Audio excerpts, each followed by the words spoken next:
Obsessed Podcast. We'll be sitting down with a fresh guest each week. Someone who shares the same kayak fishing passion that runs through our veins. We're talking kayak anglers, kayak companies, lure experts. Heck, anyone who's got a story to tell about landing the big ones from a kayak. We're setting our sights on becoming the #1 kayak fishing podcast in the world. You'll get a chuckle, a grin, and hey, maybe even a belly laugh. Because we believe in the power of humor. But above all, we're here to educate and inspire. So, whether you're a seasoned kayak angler or just dipping your toes into this exhilarating world, join us on the Kayak Fishing Obsessed Podcast. It's time to reel in adventure, camaraderie, and the joy of the catch. Here's your host, Darren Wendell. Whoa, we got the split screen. We got I'm just gonna let him in. And I am not Darren Wendell, by the way. I am Seth Taylor. Darren Wendell is not here today. He is, I think, in the Bahamas. So he put me in charge of this episode. And because it's split screen, I was going to bring in Blake a little bit later, but we'll just go ahead and do this. Welcome to the Kayak Fishing Obsessed Podcast. I'm going to be your host tonight, Seth Taylor. I have with me, and it's going to be a treat. Many of you probably know who he is. I had to write this down so I got his intro correct. He is a Hobie Open winner, a Hobie Big Bass winner, the USA Surf Fishing Team Pan American qualifier in Costa Rica. That's pretty cool. He is a Kayak Adventure Series team champion. He's on the Old Town Pro team with there's just a few of those. And he also qualified for the Kayak World Championship in China, which will be next month. And that is Mr. Blake Abbey. Thanks for coming in, Mr. Blake. How you doing, man? Hello, friend. How are you? I'm doing fantastic. We have a bunch of people in the chat here. And let me know, have you all heard of Blake Abbey? He's a Florida angler down here with me, but he's making his rounds across the U.S. So tonight we're going to get into the strategies and what makes tournament anglers successful. And I've had some success myself. Blake has had success throughout the country and in Florida especially. Actually, not just nationwide. I guess it's worldwide now, going to China. So we're going to get into some of that. But first, Blake, tell us a little bit about yourself and a little bit about your background and, what you're doing here in the future with kayak fishing.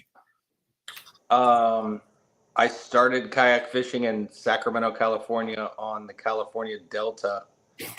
Yakka Bass was a club that was started out west in Stockton, California. And my first tournament had, I think, 35 people in it.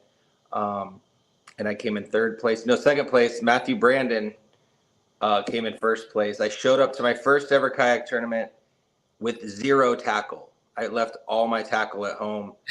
So he gave me, I think like a crankbait, a couple bags of Senkos, and a spinnerbait or something. And towards the end of the day, I saw him. I'm like, dude, I caught a limit. At that time, a limit was 3 fish. And we ended up coming in 1 and 2.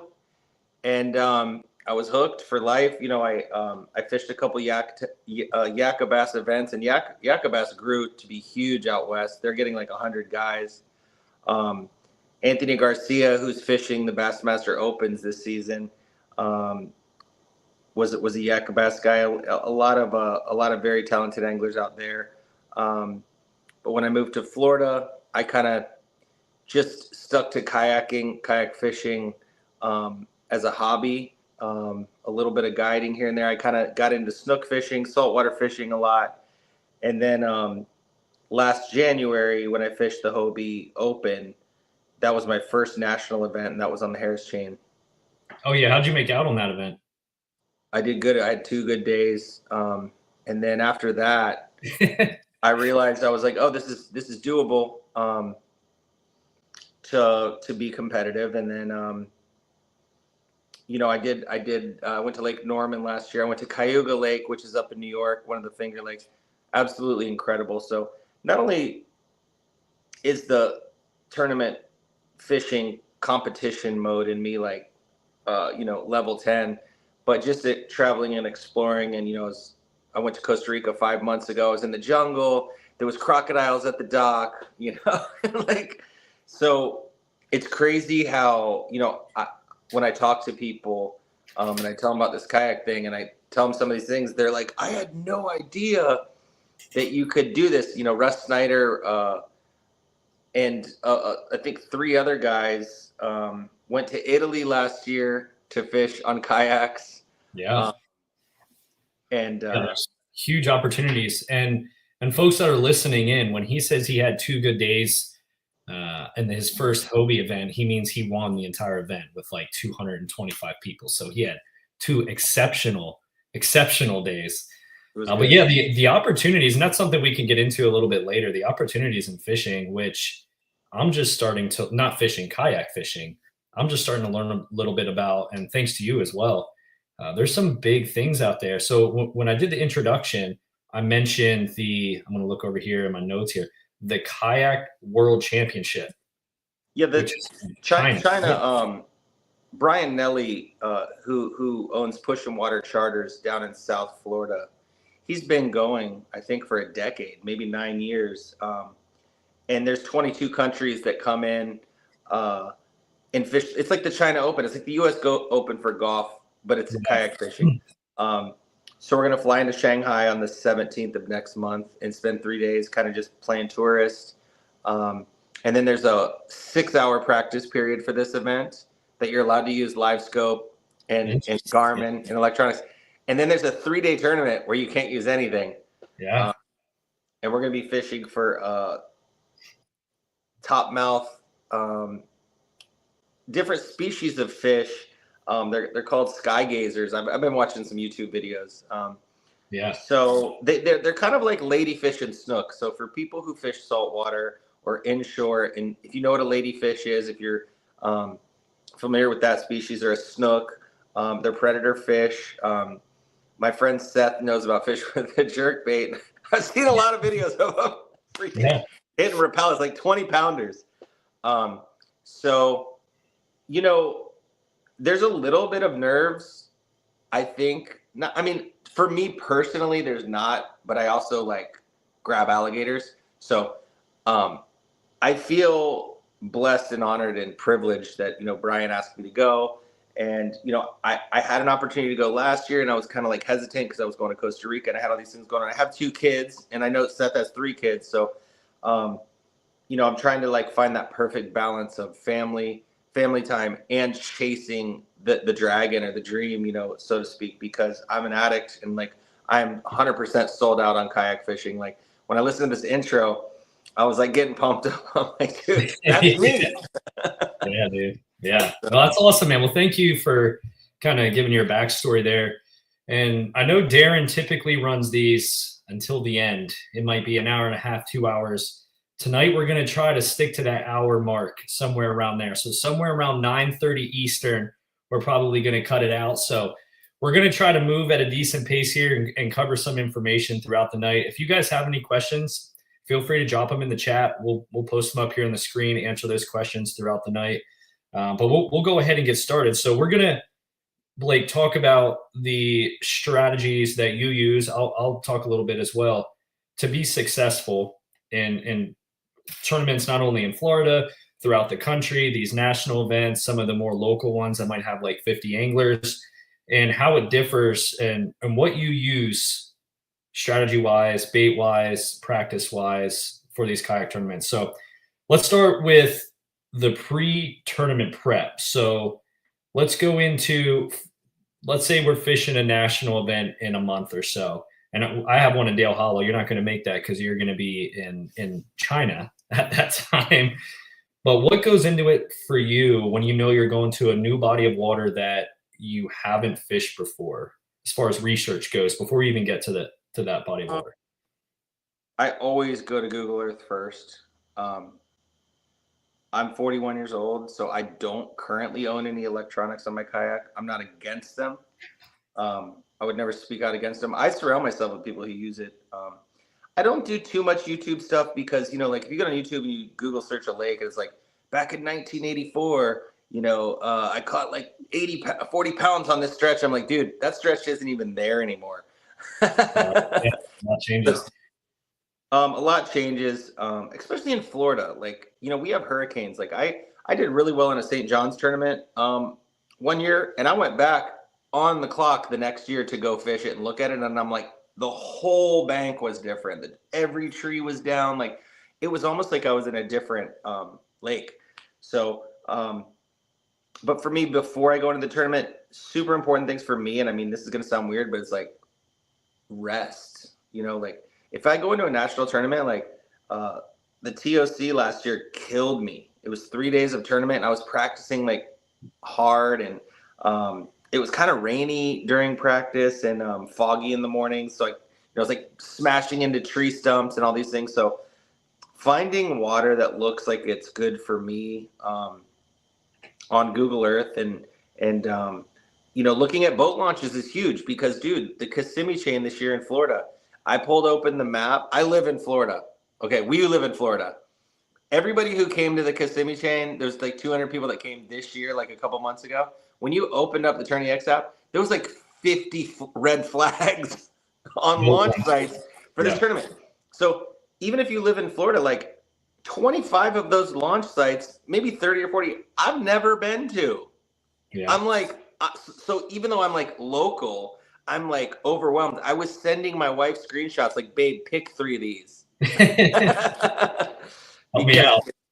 So narrowing down where you're going to launch is huge.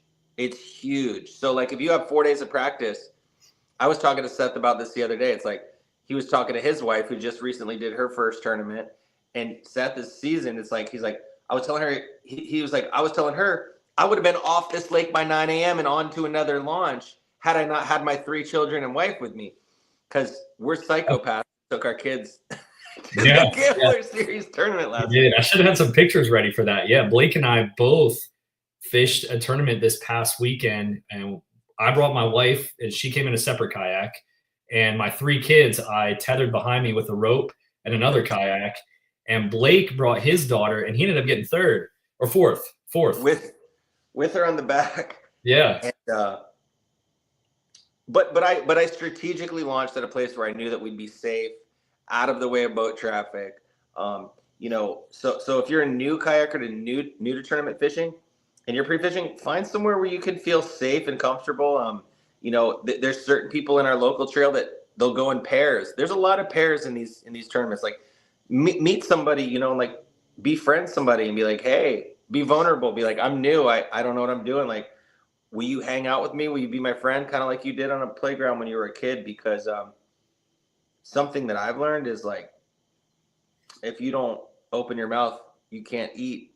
And I constantly reach out to people, and I'm like, mostly people that do stuff that I don't do, I pick their brain. I'm like, I was talking to Seth today. I'm like, asking him a couple things about the style of fishing that he does. And for the most part, I think 80% of the people in the tournament fishing, even the highest level people, are nice and helpful. I don't think people are gonna like pin drop you.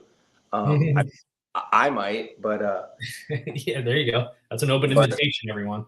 Ask Blake for the pins. Yeah, I mean, there's so many different applications of fishing a tournament and like preparing. Like, read the rules. Big thing. I bet any tournament director that stumbles on this podcast is gonna love this. Like, read the rules. Read the rules. If you enter a tournament and you pay $65 or $265, read the rules.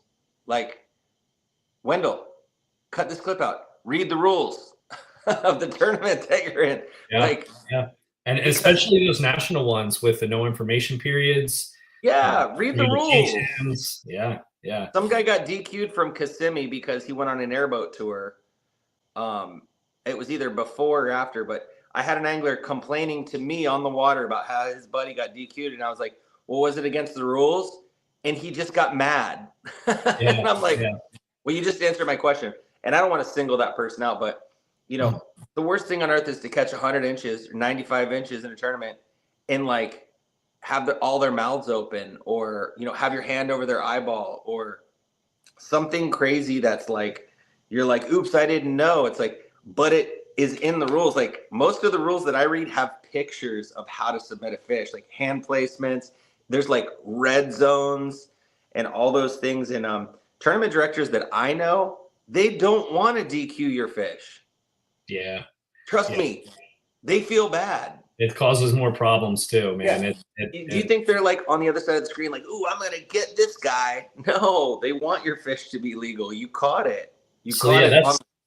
That's all part of the tournament prep, right? Like you reading those rules kind of puts a game plan in place for when you get to that location, whether it's the launch locations, time on the water, off the water, all of that kind of puts your pre-arrival game plan in place. And for me, similar to you, Blake, I look at Google, but different than you, I do watch YouTube videos, but you have to be very careful with the videos that you watch.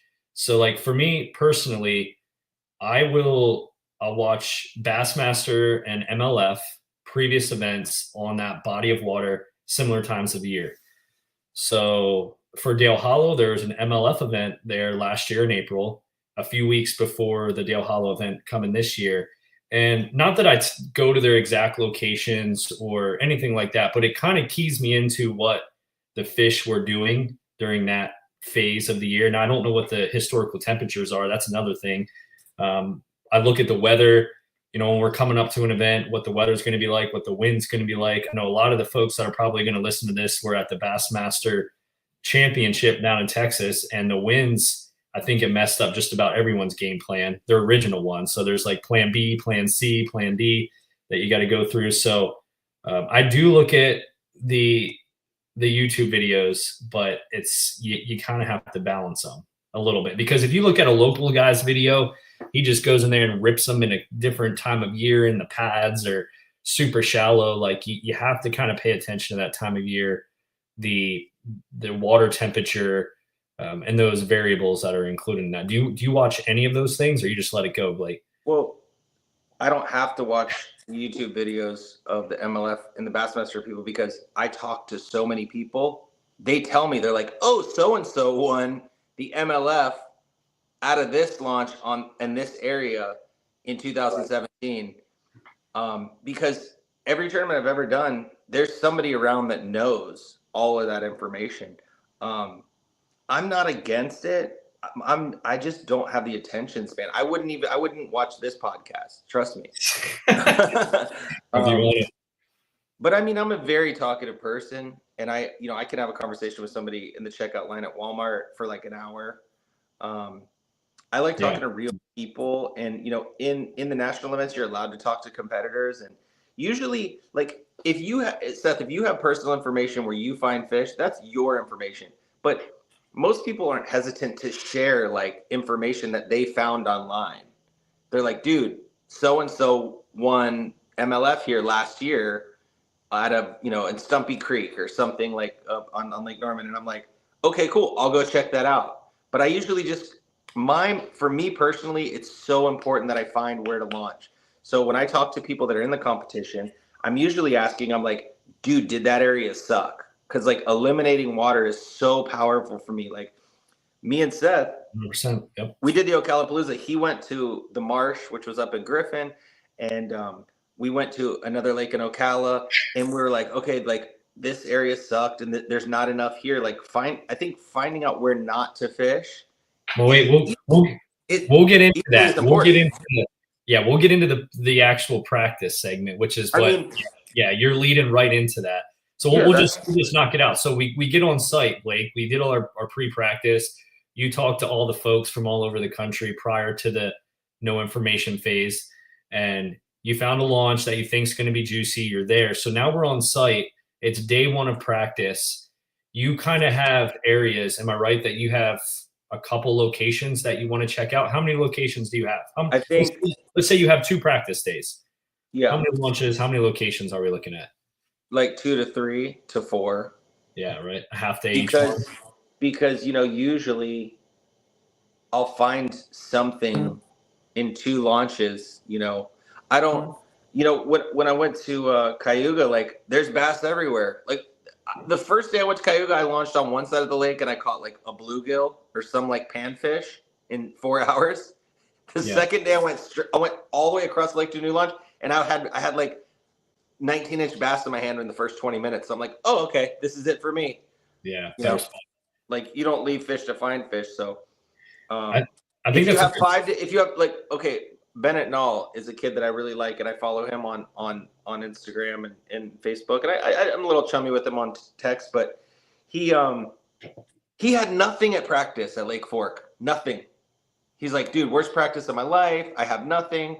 He had nothing the whole tournament until like 5 o'clock or 4 o'clock or something, and he's like, oh, I just caught 100 inches in like 20 minutes. I'm like, of course you did, Brandon. and came in third.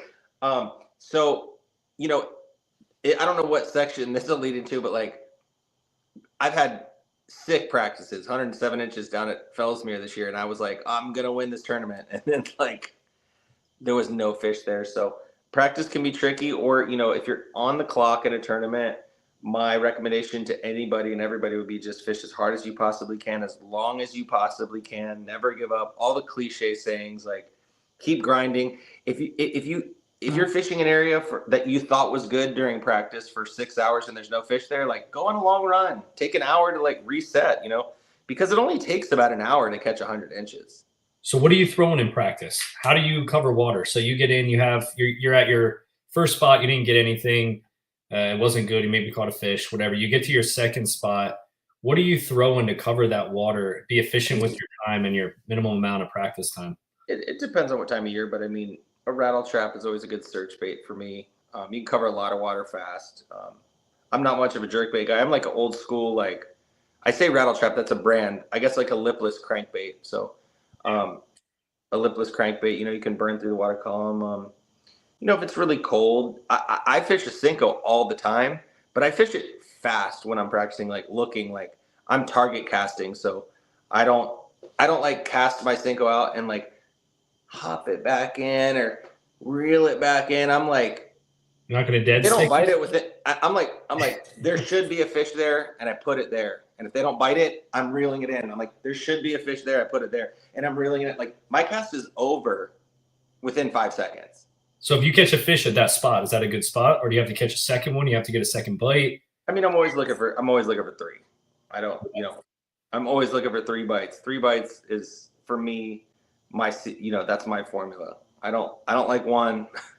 2 is okay. 3 is I'm like, okay, there's fish here. Do you ever go hookless, or you try to shake them off? Or? I always try to not set the hook. I always catch 1. You know, you got a field test. You got to check what it is, right? It's usually an 8 or 9 pounder on practice days.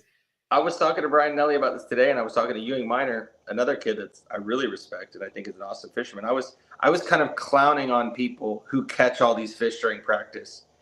And he was just like calm as day. He's like, I catch all my fish in practice. I'm like, really? I was like, are you messing with me? He's like, no. He's like, I want to see what I have.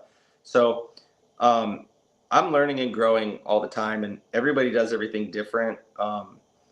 So for me, I don't like to catch my fish during practice, especially the day before. Like if it's 4 days before, I'll set the hook on them. But like the day before, for me is dangerous. It's a no-no. Like usually the day before a tournament, I don't want to catch any, to be honest. I don't like catching them. Sometimes you try to shake them off, and you know they get butthole hooked, and that sucks. Dude, yeah, isn't it crazy how you can catch a fish like trying to shake it off? You will hook them and you catch it. It's like, well, so I don't know if you guys heard earlier, but Blake doesn't use any electronics on his kayak, which is a complete opposite of me. And I think that's pretty impressive. You don't even have like a depth finder. You have, and I heard this the other day. What was it? It was not, you put your rod in the water and it's not very deep if it's below your reel. And then if it goes below your reel, it's real deep. Yeah. Is that what you use? Yeah, Florida. I use the paddle. The paddle and the rod, but you know, in Florida, like same as Drew Greger. Yeah, with in Florida, you know, especially in spring, like you don't like in January through April, I don't fish deep.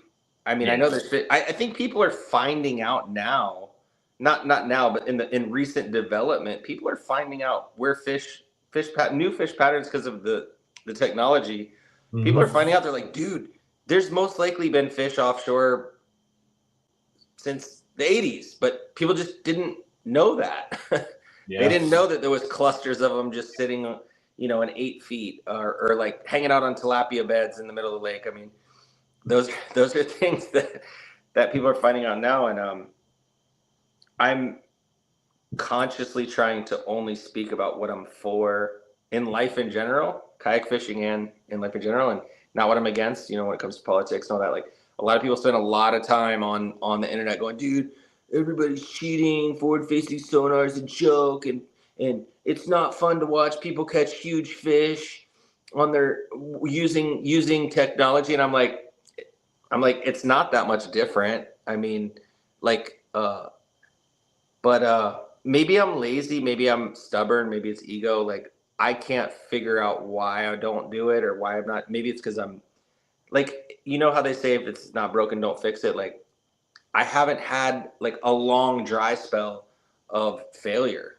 Like, if I go a full year like not placing in a tournament, I'll make some adjustments. And I think a lot of the older guys do that. I think some of these guys have a long 6-8 months where they're just like, damn, and they're getting beat by 22-year-olds and they're like mad and they're like jealous, and then they make adjustments. So if anybody's watching this, it's possible to do it. The best advice I ever got in my entire life was from a musician. This kid's name is Devon. He filmed the winning video for the NPR Tiny Desk concert. I don't know if anybody knows who that is or what that is. Like, Mac Miller was on it. I mean, the Tiny Desk concert's huge. NPR, National Public Radio. But he told me, he's like, dude, submit to your own process. Because I'm always complaining about, people not, auto-tune, and this is music talk, but, auto-tune is like forward-facing sonar. Auto-tune in the music world was like forward-facing sonar in the fishing world. Mm-hmm. When auto-tune came out, everybody talked shit about it. They're like, this dude can't even sing. He's just using auto-tune. And then T-Pain was like, hold my beer. He went wild with it in the beginning, didn't he? And then he went wild with it. Cher went wild with it, and like now it's like industry standard. Like, all these artists that you're seeing singing live concerts, they have racks of processors pulling their vocals in tune. Like, you think that your boy's singing live in tune? He's not. They're not. Yeah. Wow. Like, Cher had that. Cher had that. What do you believe in love after love? She was hitting those auto-tune notes. Oh, dude. No, but I'm saying even like top country artists, like, that are singing with their country trying, and you don't hear the auto-tune. Trust me, it's there. And Blake, why do you know these things? I don't think the audience knows this about you because I didn't introduce you in that aspect. But you also sing, are in a band, play. My wife sings, and that's really what took me out to California. Honestly, was the band thing, and I love music. Everybody loves music, and I think music's just like kayaking. I think everybody has their own brand of kayak that they love. Everybody has their own brand of lures that they love, and sometimes you meet people that are like, dude, I like Hobies, you like Hobies, I like jerkbaits, you like jerkbaits, let's be friends. And that's how it is at music. You meet people at a concert and you're like, similar interest. And I'm trying to find people that like things that I don't like. And the kayak community is so cool because there's so much opportunity right now for growth. There's so much cool stuff that's coming out. ICAST every year. There's so many, lures like Wyatt Hammond, who's cool as hell, cool ass dude. So glad he just won the freaking Bassmaster Championship. Yep. Hand tied his own jigs and won that entire tournament, the biggest kayak tournament that exists right now. He won with jigs that he made. I mean, cool. It's really cool. When we roll into baits there, I mean, that's amazing. I used to tie my own jigs. Then I stopped jig fishing, so I just have like 500 jigs sitting around. We got to get back into it. Yeah, I had my wife tying them too. We have videos of us in an airport like 10 years ago tying jigs, waiting on a plane. Yeah, those were good times. So let's get into the tournament event day. We're out there, we're fishing the event. How many rods are you bringing with? What's your tackle box look like? Are you one of those guys that takes a ton of gear, or are you more simplistic and you typically know what you're going to be throwing? Well, what do you typically bring? And do it for beginners and for folks that have fished a bunch. Give a little bit of both advice if you can. I think we accidentally talked about this earlier, and the Harris chain. Okay, the Hobie Kayak Bass Open Series. Yeah. The last year of it was last year. Yep. The biggest event that they had, the biggest participation event, was the first event of the year, which was in Florida. I took 3 rods with me, and I'm not BSing you, dude. A tiny backpack. That's it. And all 3 rods had the same thing on it with different weight sizes. So, and I didn't even, it never phased me. It never, like, I left the launch and I launched at 7. My first cast was at 9:30. So I traveled about 2 hours by pedaled my kayak 2 hours to my spot. It never occurred to me that I needed anything else. Okay. That was a very, because you were dialed in. You were like super dialed in. Yeah, dude. If you go out and practice and you're like, okay, like this is all I need, just take that. But if you take 20 rods, just make sure you're gonna like have a reason to. I think if you throw a chatterbait for like 8 hours in practice and get 0 bites on it, like it might not be necessary to have on your kayak. And, or top water. Like say you're throwing a spook and like, dude, I've sold out on a top water bite before that doesn't exist way too many times, where I'm like, they're going to bite top water. It's March. It's hot. Everything looks good. They're going to hit top water. But then like you practice for 2 days and you get 0 top water bites. If you take a spook into your tournament, that's your bad. Unless that magical shift occurs where they start crushing top water that day. Good for you. Like, that's great. Yeah.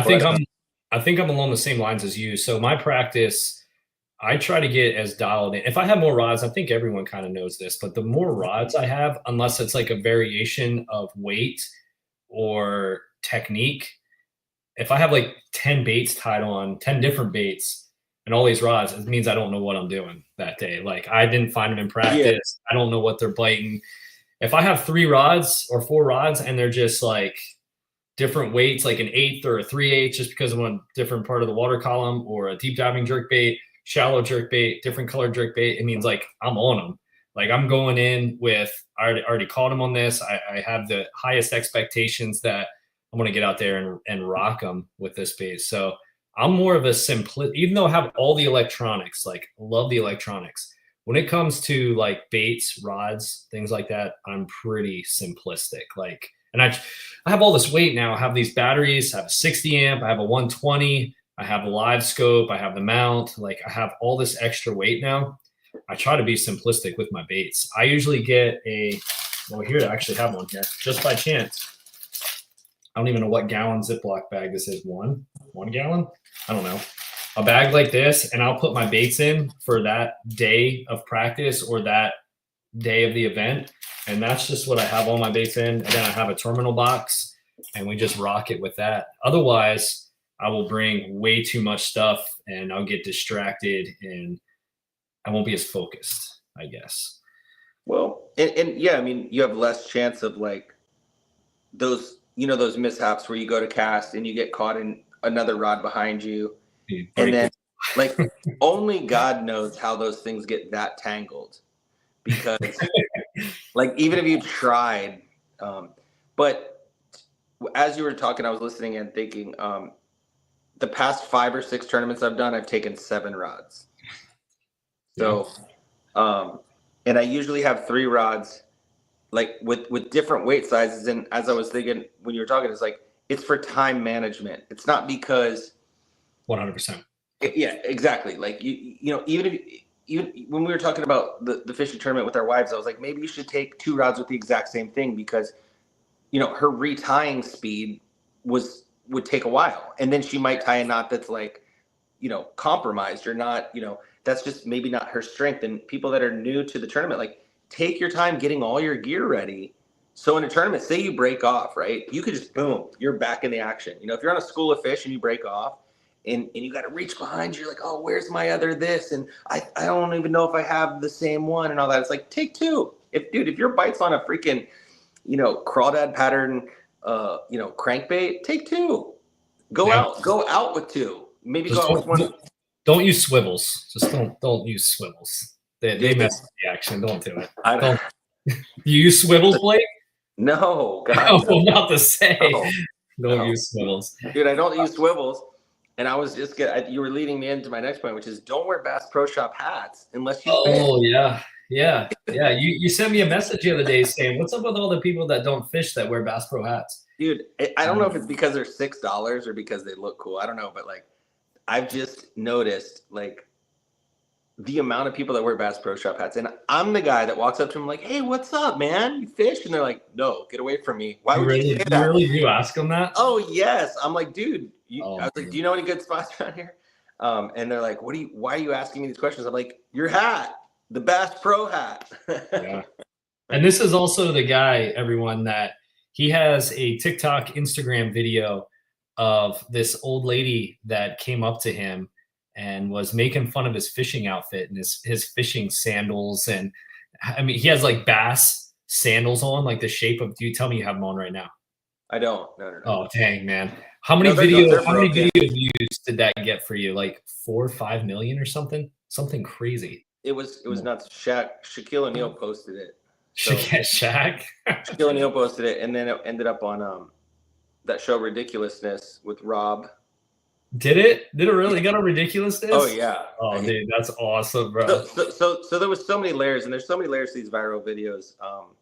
Even your wife, you know, catching the fish. It's like here's the cool deal about the cool and annoying thing.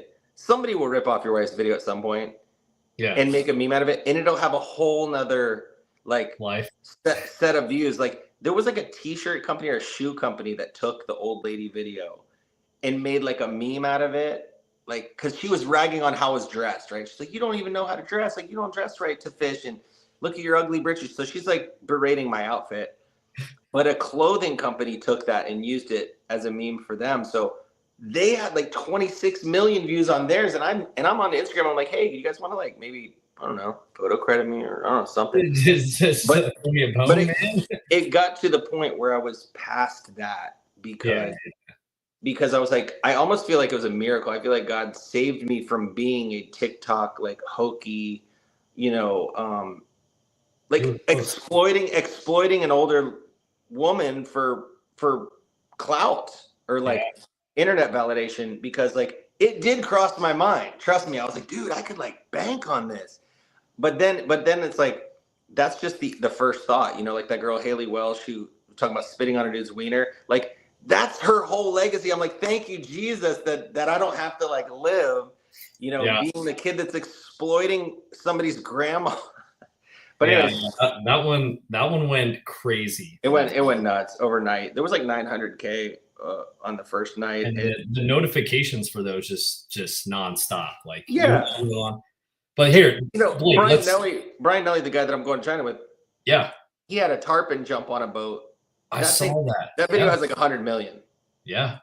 So he was on a DOA fishing trip, and you know, and dude, when that first happened, he's like, dude, I'm getting like hundreds and thousands of followers. Like, yeah, you open your phone and it's like, and you know, it's cool, and I think it's like exciting, but I mean, at the end of the day, like, the tournament that we just did with our kids last week, for me personally, was the greatest experience of my life. You know, like having a viral video, having a hit song, or, you know, winning a massive national tournament is awesome and stuff. But like,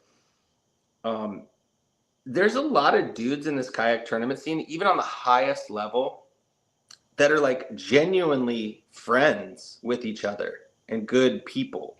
Yep. You know, Garen Butler's the kid that I met that like, I said, hey, check out this creek. Or something. I gave him like I threw him a bone to go check out something when he was practicing or something. And he's like, dude, I caught my PB during this practice period. And like, I was on the phone with my mom, and it was like this magical moment. It was like this core memory for the rest of my life. And I was like, dude, that's awesome. I was like, I've never caught a fish that big in there ever. Aaron Butler's a good dude. I got him on the Clutch Baby Boss like glide baits for everyone. That's money if you guys need a glide bait, the Clutch Baby Boss. And he went down there to Texas and he bought me one and he sent it to me and he's like, hey, which one do you want? I'm like, dude, you don't have to give me a Baby Boss. He's like, no, like you turned them on to me. So like one of these is yours. I'm like, man, like this dude, I mean, we ran into each other one time last year in Florida and we've had a really good relationship ever since. So yeah, he's a good dude. But let's hop back into Blake tournament day. So we're out there, we're fishing, and we have our practice in. We know where fish are. We go. We're not catching fish.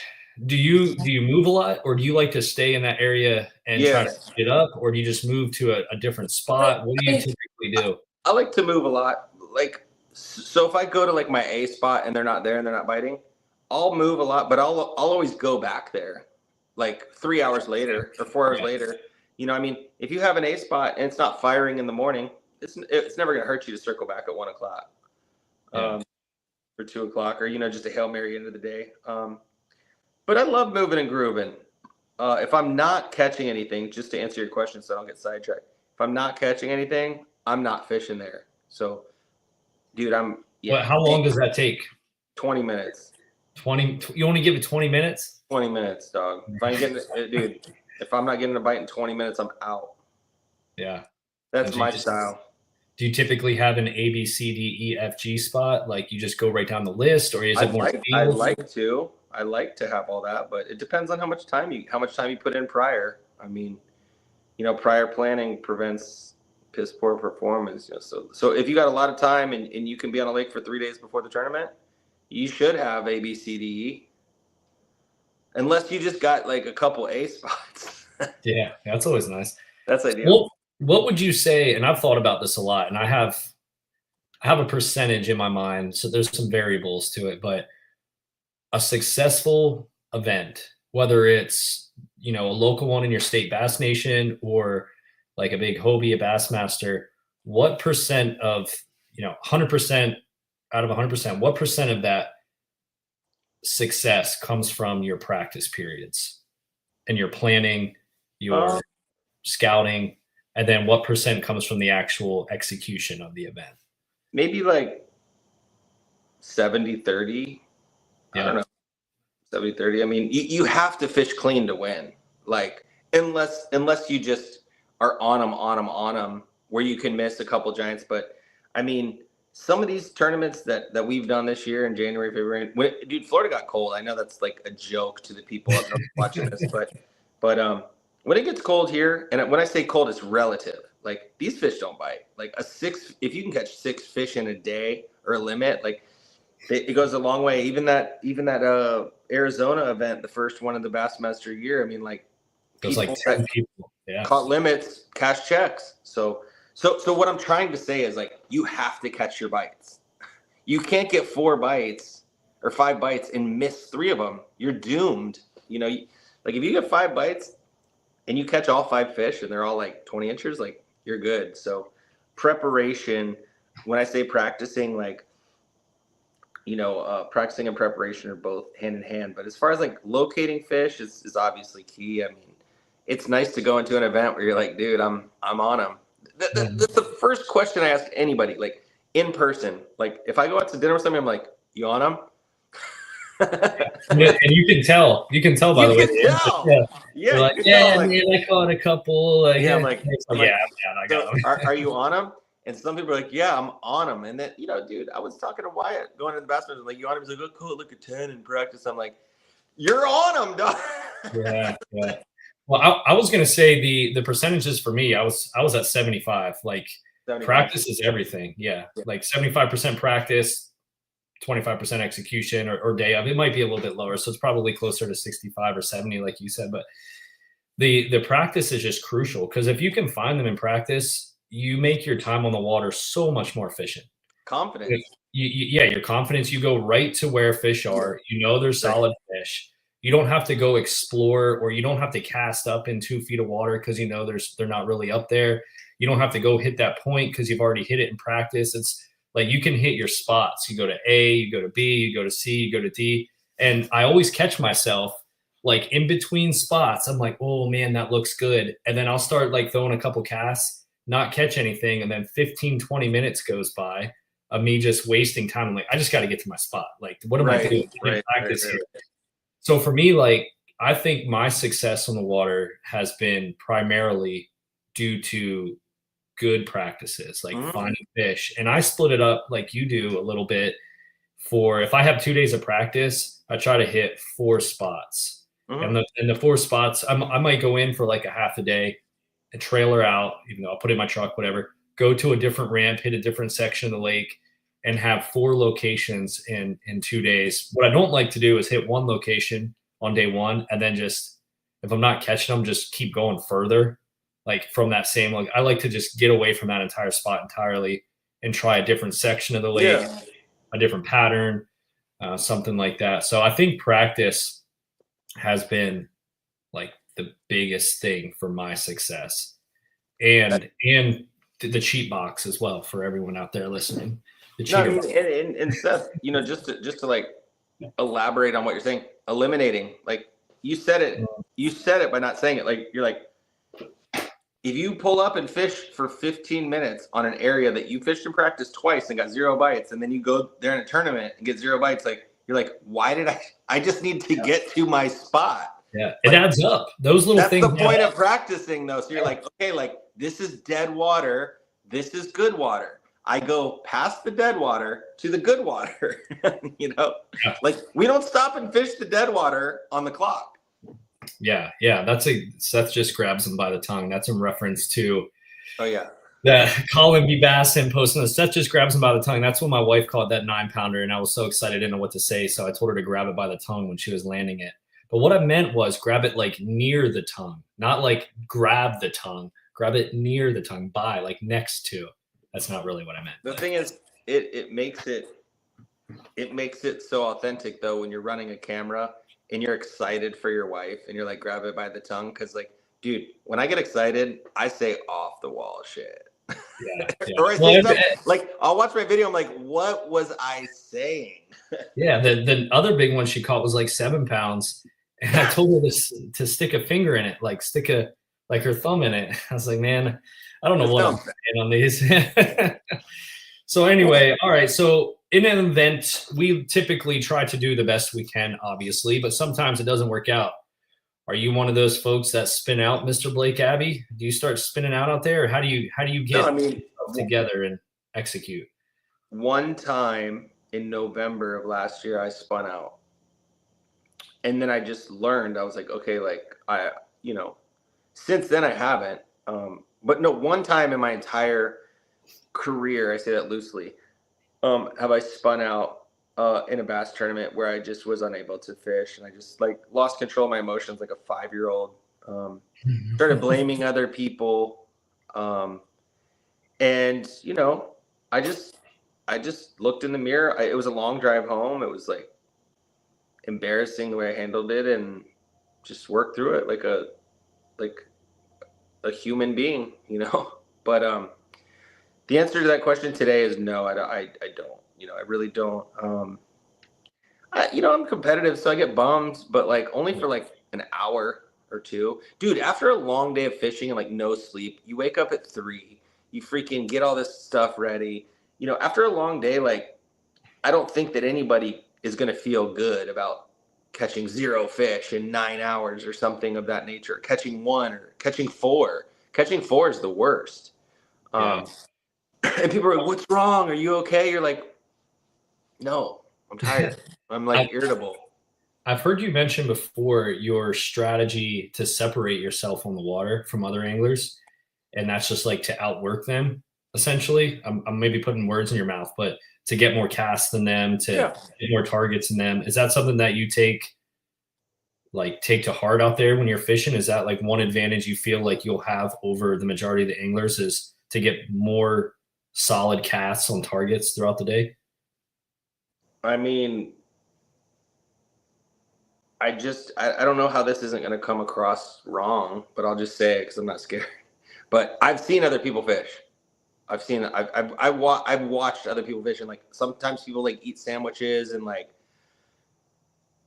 Do you eat? Do you eat during an event? No, God, Neither no. do I. No. I don't either. I forget to drink. Dude, I got no. I Why for- would I I? get- Why would I waste my time eating and drinking?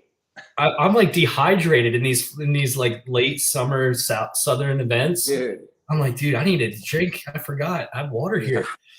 No, dude, here's the funny thing. I'll always have like 3 or 4 bottles of water on my kayak. And at the end of the day, all of them are still sealed. Yeah. I'll drink one. I'm like, I gotta drink. I gotta stay hydrated. And like at the end of the day, it's like 3:30, and I'm like, you know.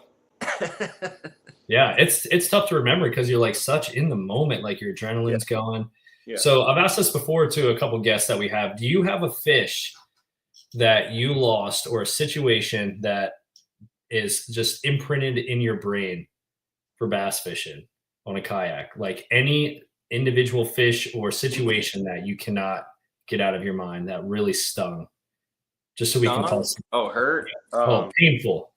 Or had some big implications, like you didn't win because of this, or it was a giant when you were fun fishing, or just anything in general. Do you have any? Because I sure do. I don't know how you don't have one already. I lost some. I don't want to jinx it or anything like that. I mean, maybe we shouldn't talk about. Skip over that. The thing is, like, I fished with 65-pound braid. You know what I'm saying? I fished with like 6, 7-knot hooks. Like, if a fish bites my lure most of the time, it's getting hooked. Yeah. Like the guys that have the heartbreak stories, like, I was fishing with 6-pound fluoro in heavy timber, and I'm like, why were you doing that? You know, like, dude, I was jiggling my minnow around this huge stump, and Girth Brooks bit me and broke me off. I'm like, Girth Brooks. Yeah. No. No, you use a net?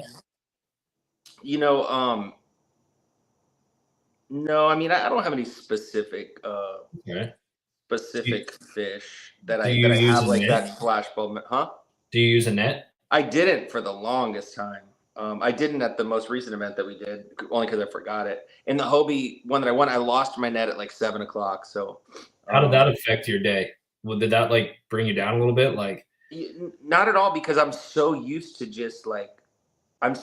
grabbing them. Like, I'll grab snook in the face. I grab tarpon in the face. Like 100-pound tarpon, I'm grabbing. Like, it's here. When I just went out and caught some sailfish in Costa Rica, and I'm talking to my brother. I'm like, grab it, fully commit, grab its face. You know, like grabbing the sword. You know, grabbing this. I'm like, just do it. I'm like, so you know, when I take my kids out, I take my dog out. Like, I'm a weird person. Like, I think about things in my head, like the worst case scenario. I'm the guy who gets on an airplane and like I'm thinking about it crashing and like what I'll do. So like I'm just a weird. But no, I mean, like in my brain, I'm always thinking about like if there's a fish close enough to my kayak and it gets off, I'm like, I'm gonna get it no matter what. Like, get it? Yeah. I mean, there's nothing more important than getting that fish on that board pictured, you know, especially good ones, you know, like, have you had anybody, you know, one thing that I'm really consciously trying to do is not talk about the fish that I lost or talk about what went wrong for me, because at the end of a kayak tournament, I think everybody should be conscious and walk up to the people that win and congratulate them and not be like, oh man, I would have won if I would have caught the 6 that I lost. And I'm like, maybe not though. Yeah, you know? everyone loses fish. Yeah, you know, like maybe the ones you lost were all 12 inches. You know, or maybe the ones you lost were gar. Yeah. You know what I'm saying? Like, dude, I had a monster. I'm like, bowfin? Yeah. I'm like bowfin, gar. I'm like, did you see it? Did you see it? That, you know, like how close was it to your whatever? But you know, like in a competitive sport, you know, any viral video where you see these clowns like not wanting to shake the other team's hands, or there was a hockey game recently that was like Canada or something versus America, and one of the teams started clowning on the other person's national anthem, and then they got mollywopped. You know, so it was tight, and I love that. So if you're in a kayak tournament and you lose, I'm talking to myself, like, go to the winner and be like, good job, dude, you got him, congratulations. I usually try to pick their brain a little bit if they're willing to share, and they usually like to like to share. You know, they're people love kids, bragging. so, People are like, dude, I crushed them on this right yeah. there. Yeah. So Mr. Johnny Bennett said, do you coordinate your spot by distance for time management? So I assume that's, you know, in an event. Yeah. Yeah, and that's an awesome question. And dude, yeah, absolutely. The for me personally, I'll just answer this for me, and you can answer too. Yeah. My goal is to get a limit fast. I love having a limit at 8:00. I love having 5 fish pictured by 8:00 because then you can really so to coordinate my spot by distance for time management. Yes, I'm like, where are my 5 fish, the quickest, most accessible, low hanging fruit fish that I can go smash, and then I can like make some risks and take some, because there's nothing worse for me than ending the day with 4 big fish. That's the worst. That's the biggest fear. 4 20-inch fish, man. 80 inches of 4 fish is like boom. Yeah, because that's essentially, that's like 16, 7, 5, 6. Yeah, because all you need is one. Just getting those 5 is so imperative. I was. Yes. Go ahead. Okay, yeah. So I was gonna say, yeah, it's the same way for me. And like Blake said, for the low hanging fruit, I go to my best spot first where I can catch the most fish. And I think MLF, I don't know if they put out a study or their guys talked about it, but they've been studying the folks that win their events, like their top tens, based on their 5 biggest fish and the number of fish. Because in MLF, it's the number of fish and not number of fish. I'm sorry, it's cumulative weight, right? So you catch 32 pounders, you have 60 pounds. But they also showed that the guys that won those events, like the top 5, top 10, those also had the biggest bags if you did their top 5 fish, which I kind of had, you know, I never really thought of it that way. But that's the way I kind of feel in kayak fishing also, is that, yeah, it's, and like Lake Fork might be a different story. I mean, you got to catch giants down there, but the more fish you're catching, you're probably going to have, unless you're just super shallow throwing tiny baits, you're probably going to have a bigger bag overall, or it's going to be higher up there than the rest of the competitors. And if you look on like Tourney X during an event, you'll see a lot of times the folks near the top, they'll have 5+2, 5+5, 5+6. These are all these calls that these folks have had throughout the day. So you just increase your chances by catching more fish. You never know when that bigger one's going to get a bite. Now, if you're catching all 12 inchers and you're in super shallow water or something, you know, something's off, then maybe we need to change it up a little bit. But yeah, I'm the same way. I go to my best spot first, and then I'll, based on, well, yeah, how do I want to say this? I guess if I have an area that's like a B spot and a C spot and a D spot that are all relatively close, and my best spot is an hour away, I might hit those 3 first, because it's all relatively close, increase my chances. And then once I get a nice limit and everything and hit all those, and then I'll hit my number 1 spot a little bit later. Yeah. But I try to be as efficient with my time as possible. Yeah, those are game day decisions too, Johnny, too, because, you know, Jordan Westerman won the Cayuga event, and I was talking to him after we went and had ice cream. Really good place. He was like, he had like 9 spots. He had like 9 bed fish. And he said there was somebody working on every single fish. So his time, he said his first hour, he went on a run trying to find a fish to work on, and they were all taken. So like, you know, but he won the event. He went in behind everybody and made him bite, made him snap. There's so many variables to tournament fishing. And like, for me, I learned so much every tournament. Like my biggest failures in tournaments, like I really think should be highlighted. Like if you go to a tournament, you feel like a failure, like use it as a lesson, because like semi-chain event, I thought I had this creek to myself, and before I even started, there was a boat behind me, you know, threatening me, and there was like other kayakers coming in. So like now I learned, I'm like, I have to have like plan A and then another plan A, like in an immediate like abort, you know, like if you're gonna abort, like if you're in a freaking $300 tournament that you really want to win that's local, like you gotta like, that was the first time in the history that I've ever done a kayak tournament. I don't know if this is talked about on your agenda, but like I relaunched my kayak. So I usually commit to a lake, but in this specific event I was so frustrated, and so I was like, okay, this is not working. I took my kayak, I put it on top of my Kia Soul, heavy ass kayak. And car chopped it and went to another lake. And the second I got to the other lake, I was like 11 minutes on the water. I caught a freaking like 6-pounder, 22.5-inch toad. And I was like, thank God, like I made the right decision. I mean, it doesn't always work out like that, but yeah. That's another thing, Blake, when you were talking about other boats pulling in kayaks, one thing that I've been doing, and I think it was kind of subconscious, but I have in the last year have been really focusing on like, because it's not you against it is you against the competitors, but it's you and the fish. So I put my hood up, and for the folks that are listening on podcasts can't see this, I put my hood up and like put it like blinders to my eyes and just focus like on what I'm fishing and literally have no idea what's going on around me unless there's like airboats flying through or something like that. But like there might be, and it happened just recently in a Panasofsky event that we fished down here. I had a guy I didn't even know was like 20 yards, and I was kind of like drifting into him. I had no idea because I had blinders up, and I'm just like focusing on catching the fish in front of me. And I think some people can get spun out on people being on their fish, which does stink because you put the work in, you found those fish.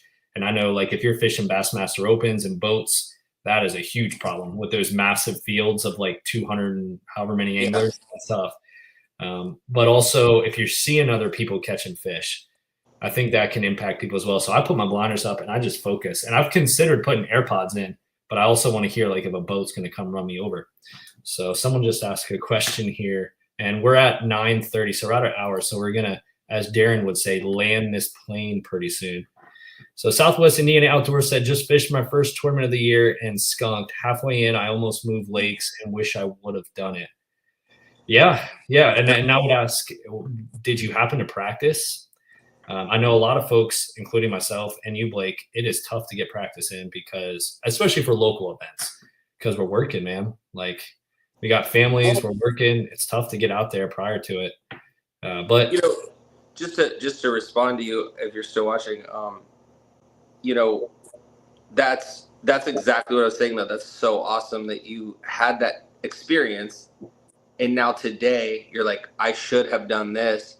Now you're open to the idea of doing that. So like now you're like, dude, my first tournament, I stayed on this body of water and caught 0 fish. Now next tournament at noon, you're gonna be like, dude, I'm out of here. Or 11 o'clock, you're like, I'm not doing that again.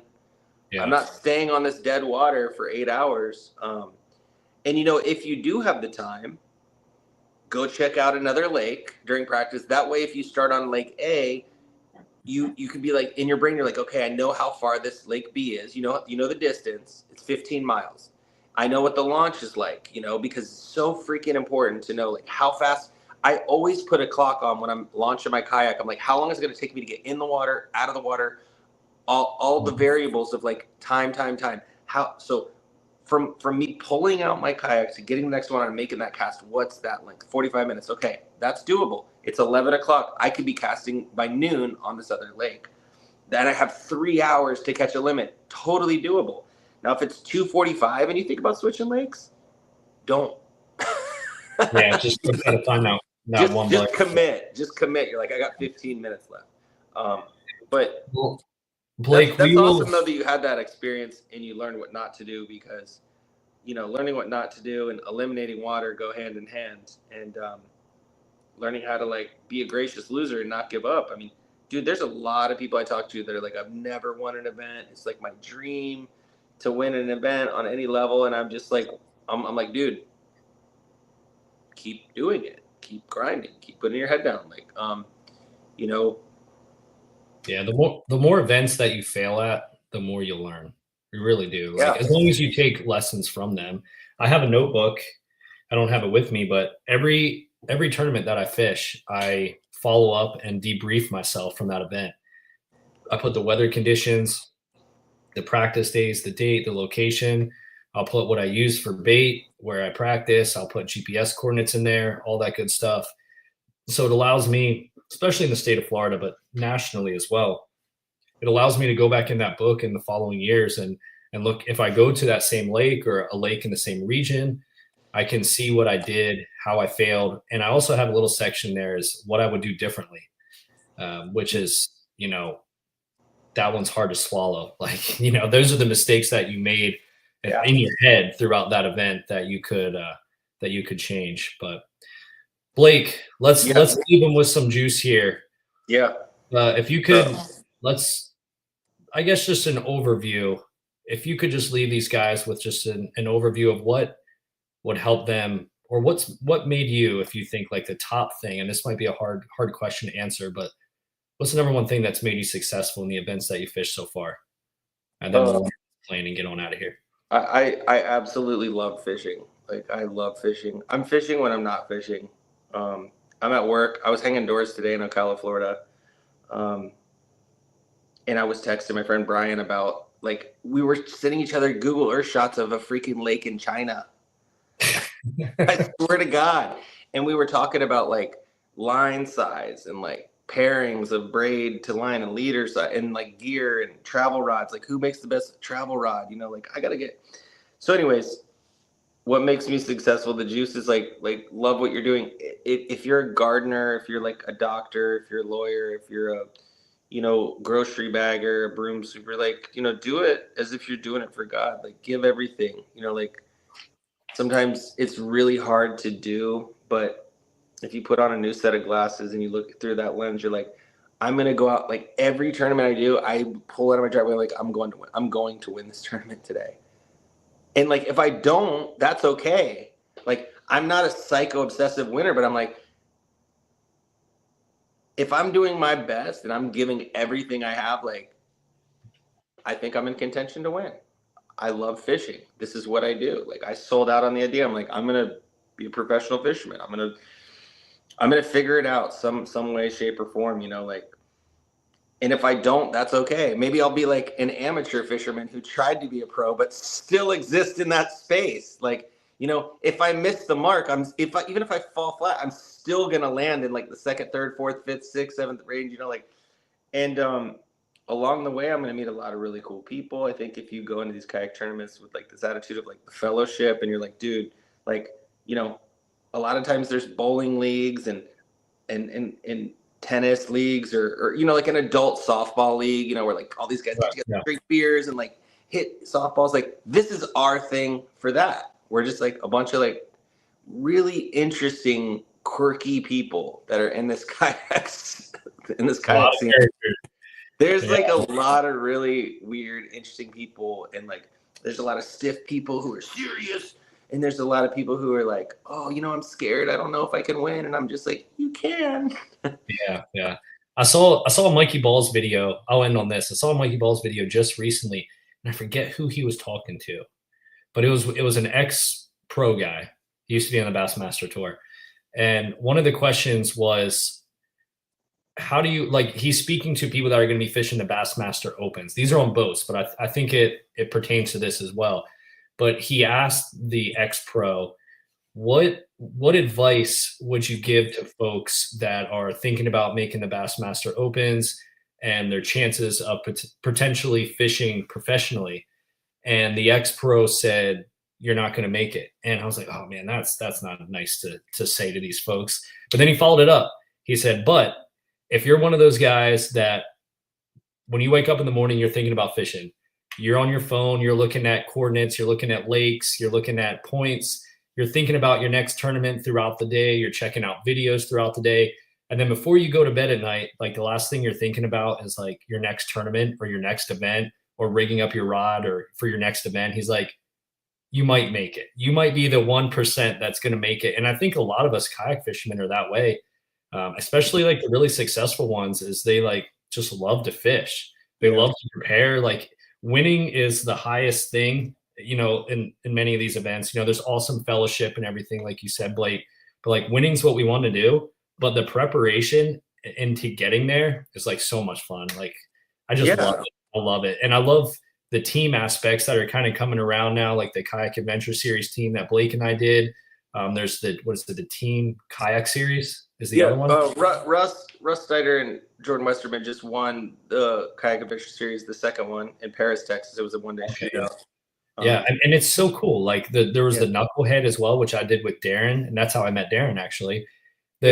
Like, you get to be with these like-minded individuals, and you can share information, and it's cool. It's really cool. So if you're thinking about fishing all the time, you got a chance to be successful. Just got to keep growing and keep learning. And I think it's going to get so big, and there's so much new stuff coming out exclusively for kayaks. Old Town just launched a bunch of new products, the EPDL. It's like an electric bike on a kayak, and all these things. One experience that I had very recently, just to kind of like take everything you said, 'cause I love that you brought that up, because I haven't seen that interview, but I think that that's true. Like I filmed recently, like the woods. I was in my kayak and I was just kind of cruising on one, and I was filming the woods, and then like I was watching it in my bed, and I'm like, this is so sick. I was like, I was like, man, like if I can make this a job, like it's not just about catching fish. It's about like living a badass, fruitful life, like out in the wilderness, like in these areas, dude, that like nobody goes, like we get to be on kayaks and like go down these roads that nobody gets to go in, and boats. I mean, like it's special. Like I bet you everybody who's in a kayak has been to a place where they're like, this is special. Yeah. Where you get like the goosebumps, and this owl like flies in front of your face, or like, you just stand up on your kayak in a foot of water and see a school of like 15 bass swim under you. You're like, oh, you're like, wow. It's absolutely mind blowing. And I think the more that all of us as anglers highlight that, I think it's going to put a really positive, and it's going to help it grow. It's going to help it grow because, we're not bass boat guys, we're not pumping gas into our vessels, and we're, and I think we're all pretty cool with each other, like I haven't seen anybody fighting. I haven't seen anybody.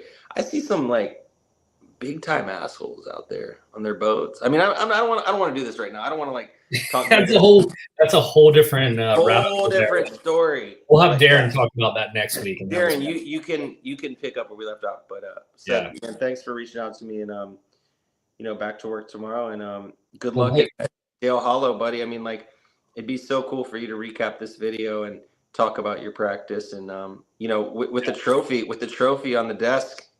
That'd be cool. Yeah, we're gonna go. I have to get a whole new spinning reel combo and all that good stuff. So I don't do a lot of spinning rods. So I'm gonna get. I mean, I have some, but I need to get a solid one. And it'll be cool. So Blake, where can everyone find you on social media? Where's the spot? I have an Instagram, and Facebook, but I don't have it on. I don't have the handle on there. But it's at Blake Abbey? Huh? What's the handle? It's Blake Jayabbey.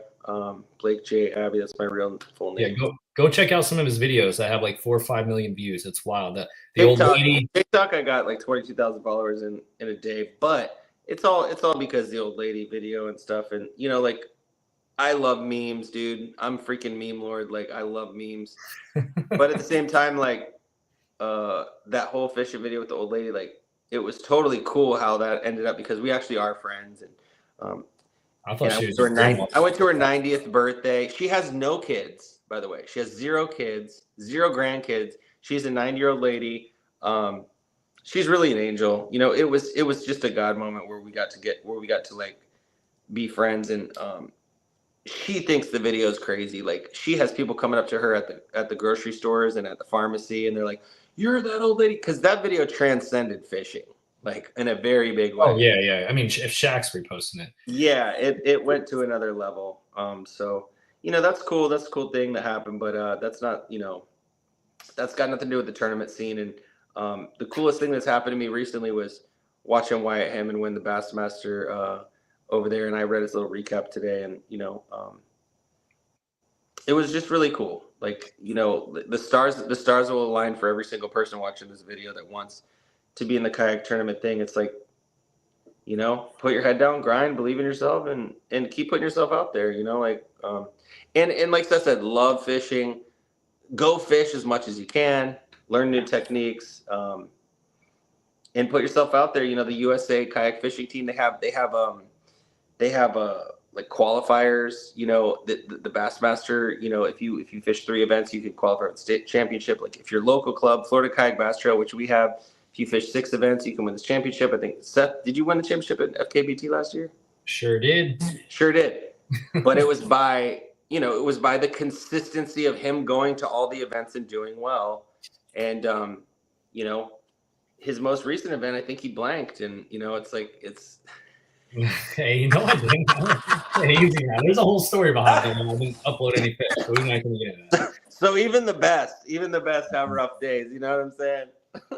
Yeah. Well, hey, we'll close it out there. Thank you, everyone. We appreciate you. Don't worry. Darren will be back next week, I believe. No, he'll be back for sure. But I don't know who the guest is going to be next week. Will be a surprise. You can probably go on his page and take a look at it. But you can follow Blake on his Instagram, TikTok. You can follow me, Seth Taylor, Instagram, TikTok. And I appreciate you all, and have a good night.